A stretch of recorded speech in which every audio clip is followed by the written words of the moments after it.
Cholesterol తో ఇబ్బంది పడుతున్నారా? డయాబెటిస్ రివర్స్ చేసుకోవాలా? డైట్ తో పరిష్కారం. Contact functional nutrition Vinisha Reddy. నమస్కారం, వెల్కమ్ టు ఐ డ్రీమ్. ధర్మ మార్గం విత్ విజిత కార్యక్రమానికి స్వాగతం.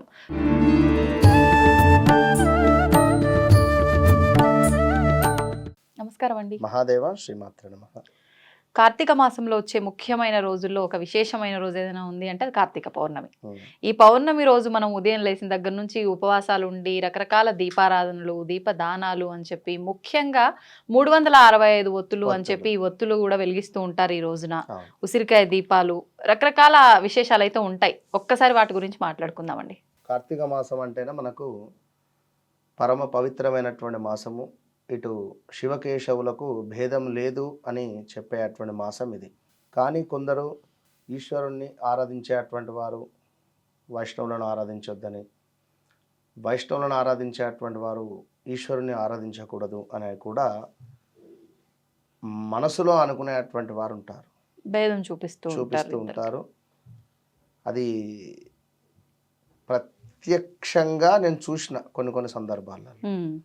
అది ఒక పీఠాధిపతి, వారి పేరు ఎందుకు కానీ తప్పకుండా ఈ యొక్క వైష్ణవ రిలేటెడ్ ఉండేటువంటి పీఠాధిపతి ఒకానొక దేవాలయం వద్ద ఇటు రాముల వారిది ఇటు ఈశ్వరునిది రామేశ్వరాలయంగా ప్రసిద్ధి చెందేటువంటి క్షేత్రంలో కేవలము ఆ రాముల వారి యొక్క దర్వాజా కోలో మేము వహాసే అత అంటాడు, హిందీలో మాట్లాడతాడు.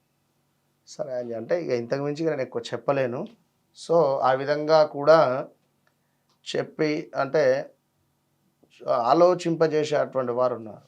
వాస్తవానికి ఈ యొక్క రామేశ్వరంలో ఇక్కడ రావణాసురుణ్ణి చంపిన తర్వాత మరి అతను బ్రాహ్మణుడే, పైగా ఈశ్వరుని యొక్క భక్తుడు కనుక ఈ శ్రీరాముల వారు ఆ బ్రహ్మహత్యం నాకెందుకు అనే విధంగా రామేశ్వరాలయం వెళ్ళి అక్కడ అభిషేకం చేసుకొని ప్రతిష్ఠ చేసి వెనుతిరిగి రాంగా సాక్షాత్తు అక్కడ ఉండేటువంటి ఆ రాముడు, సీతమ్మవారు, లక్ష్మణుడు, ఆంజనేయమూర్తి, అక్కడ ఉండేటువంటి కొంతమంది మునులు తపస్సు చేసుకునేటువంటి సమయంలో వారికి సాక్షాత్తు శ్రీరాముల వారు మరియు సీత ఇద్దరూ కూడా కలిసి ఈశ్వరుని రూపకంగా వారికి దర్శనమిచ్చి, ఆ ఆంజనేయమూర్తి నంది రూపకంగా దర్శనమిచ్చి, ఆ రాముడు ఒక త్రిశూలంగా దర్శనమిచ్చినటువంటి సందర్భం, ఒక్కసారిగా వారికి ఒళ్ళు గగ్గురు పురిచినటువంటి సందర్భం. ఇది సాక్షాత్తు చూశారు, మన యొక్క శాస్త్రంలో కూడా చెప్పబడింది. మరి ఆ విధంగా అందరూ ఒక్కరే కనుక వీరు వేరు వారు వేరు అనేటువంటిది లేదు. కనుక కార్తీక పౌర్ణమి రోజు నాడు తప్పకుండా ఈశ్వరుణ్ణి పూజించిన, మనకు వెంకటేశ్వర స్వామిని పూజించిన, ఇద్దరిని పూజించినట్టు అంటే ఎటైనా వెళుతుంది. ఈశ్వరుడు సాక్షాత్తు ఓం నమో భగవతే వాసుదేవాయ అనే మంత్రాన్ని జపం చేసుకుంటూ ఉంటాడు.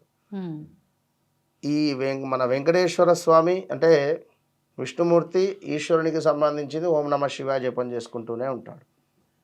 దీనికి సంబంధించింది కూడా సాక్షాత్తు ఈ యొక్క అమ్మవారు నారదుని పంపి ఇటు వెళ్ళి అడగండి అటు వెళ్ళి అడగండి అంటే, ఎటు వెళితే ఈశ్వరుని దగ్గరికి వెళితే ఇటు స్వామివారి యొక్క నామం జపిస్తూ ఉంటాడు, మనకు ఏది ఈ యొక్క లక్ష్మీపతి యొక్క నామము, ఇటు వెంకటేశ్వర స్వామి దగ్గరికి వెళితే ఓం నమ శివాయ అని చెప్పి స్వామి జపిస్తూ ఉంటాడు. అంటే చెప్తున్నాను విషయము, కార్తీక పౌర్ణమి రోజు 365 ఒత్తులు, ఉసిరిక దీపారాధన, దీంతో పాటుగా పౌర్ణమి వెంకటేశ్వర స్వామికి సంబంధించినటువంటి మరొక విషయం నేను వీడియో చివరిలో చెప్తాను. కలియుగ ప్రత్యక్ష దైవమైనటువంటి ఒక వెంకటేశ్వర స్వామికి సంబంధించి ఒక చిన్న రెమెడీ. అదేవిధంగా అభిషేకం, ఏది ఈశ్వరునికి, ఈశ్వరుడు అంటేనే అభిషేక ప్రియుడు, మనకు ఈ యొక్క వెంకటేశ్వర స్వామి అలంకార ప్రియుడు, అదేవిధంగా నిత్య కళ్యాణం. ఈ విధంగా మరి ఎవరైతే నిత్యము దీపారాధన చేయలేని వారు ఉంటారో, ప్రతిరోజు ఇంట్లో వారి వారి సమస్యల రీత్యా వారి కుటుంబాన్ని వారు మెయింటైన్ చేయాలి, అంటే సాధాలి. అంటే ఒక కుటుంబాన్ని మెయింటైన్ చేయడం అంటే అది ఇప్పుడున్నటువంటి కలియుగంలో చాలా కష్టం. ఉదయం లేచామా, ఉద్యోగం వెళ్ళామా, ఈ సాయంకాలం వచ్చామా, తిన్నామా, పడుకున్న విధంగానే ఉంటుంది. మరికొందరు బిజినెస్, మరికొందరు ఇక రకరకాలైనటువంటి పనులు చేస్తూ జీవనాన్ని గడుపుతూ ఉంటారు. కనుక రోజు దీపారాధన చేసే విధంగా ఉండొచ్చును, ఉండకపోవచ్చును.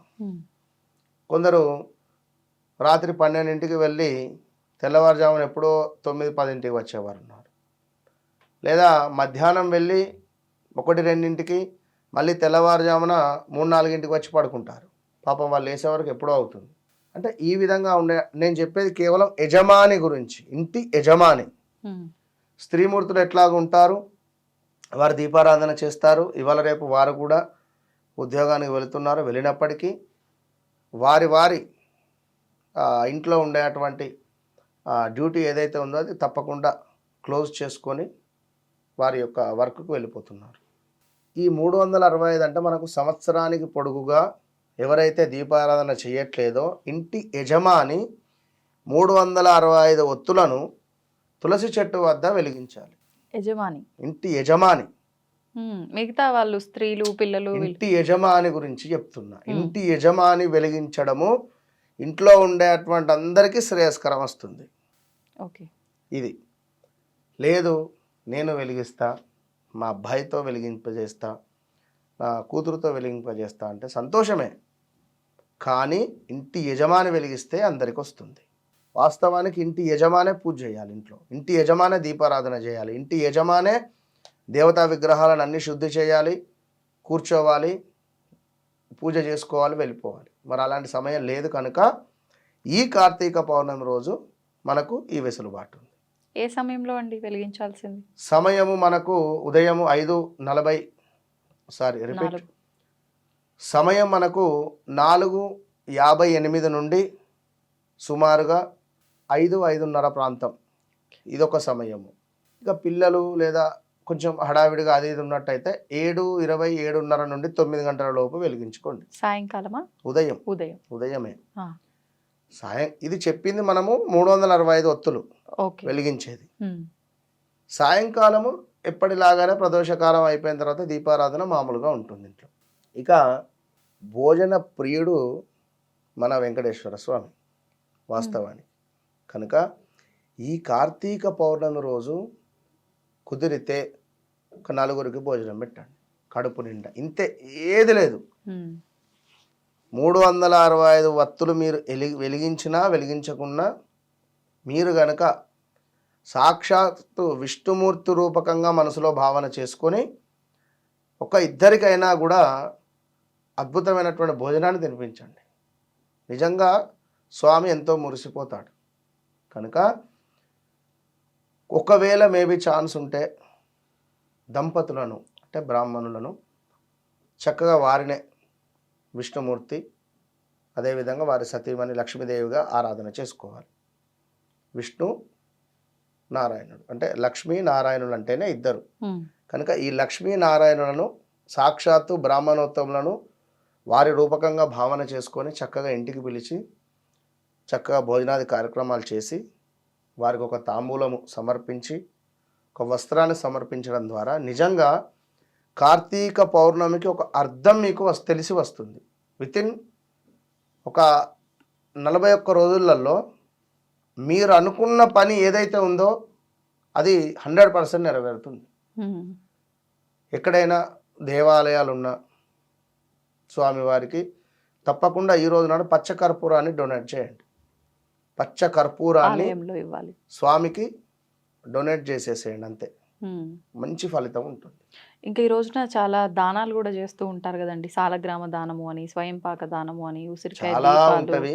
వాటి విశేషం ఏంటి? తప్పకుండా, ఎందుకంటే అదే కార్తీక పౌర్ణమి రోజు చేసుకునేటువంటి దానాలు ఈ దానాల కంటే భోజన దానం చేయలేని వారు సాహిత్య దానం. ఈ సాహిత్య దానంలో బియ్యం, పప్పు, కూరగాయ, చల్లచమరు ఇవన్నీ వస్తాయి.